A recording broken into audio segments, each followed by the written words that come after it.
2 skieurs ont été tués dans une avalanche de grande dimension puisqu'elle s'étendait sur 200 mètres de largeur et qu'elle a parcouru près d'1 kilomètre. Les victimes sont un guide italien âgé de 53 ans, Luca Prochet, guide de haute montagne, vivait à Briançon et était marié et père de 2 enfants. Ce guide de haute montagne a dirigé jusqu'à fin 2014 l'école piémontaise du secours en montagne. L'autre victime est un client français, Mathieu Ricci, un étudiant de 26 ans qui vivait à Courchevel en France, un passionné de montagne. Il a été retrouvé enseveli sous près d'1 mètre de neige. L'avalanche a enseveli également un 3e skieur, Mathieu-René Gourmeleux, moniteur de ski de 33 ans, qui lui s'en est sorti heureusement indemne. Il faisait partie d'un groupe de 8 skieurs qui pratiquaient une sortie héliski avec la société Pure Ski Company basée à Sestrières. Ils disposaient d'Arva et d'Airbag, des équipements qui, malgré leur bon fonctionnement, n'ont pas pu sauver la vie des 2 autres victimes. Andrea Viano, guide de haute montagne à Briançon. Je fréquente souvent cet itinéraire.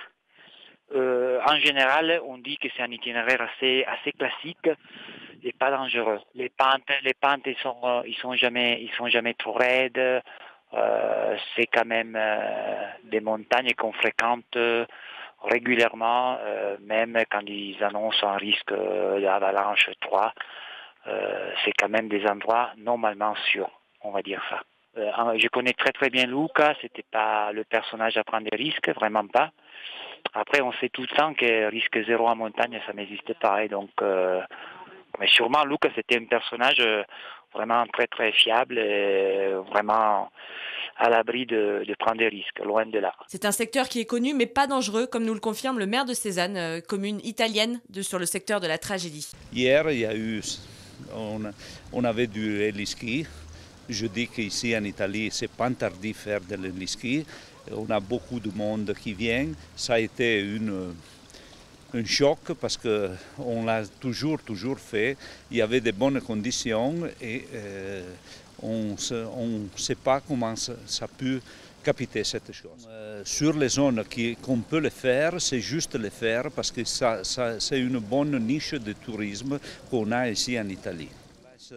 Beaucoup à réfléchir parce qu'il y aura du monde il aura maintenant encore peur de faire des sorties en héliski. Ce n'est pas propice à avalanche, c'est-à-dire qu'à peu près les conditions hier il était très très bonnes, la neige il était très très belle. On n'arrive pas à comprendre qu'est-ce que ça peut être capté. C'est-à-dire qu'il y avait des guides, des professionnels, des moniteurs de ski qui sont faire leur travail. On fera des guides encore plus sévères pour contrôler encore plus les conditions d'enneigement de la zone pour que ces choses-là ne captent plus.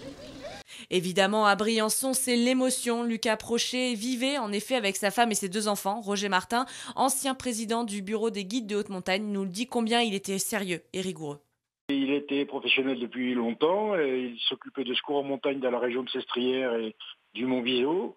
Il était en France depuis une 20aine d'années, il a été au bureau des guides de Briançon, alors que j'étais président pendant une 10aine d'années. C'est un excellent professionnel, sa femme était aussi professionnelle de la montagne. Il a une maison à Puy-Saint-Pierre et ils ont 2 ou 3 enfants qui ont une 10aine d'années. C'était pas un casse-cou, non, je le connais pas comme étant un casse-cou. C'était quelqu'un qui se mettait très au fait des techniques, et des moyens de sûreté et de sécurité. Et comme secouriste en montagne, il était très alerté sur les risques de son métier et de la montagne en général. On le dit toujours, mais on essaie toujours tous de se prévenir, de se mettre en garde, mais il se passe toujours quelque chose qu'on n'a pas prévu ou qu'on n'a pas ressenti ou qu'on n'avait pas anticipé. Et voilà, après c'est des accidents graves.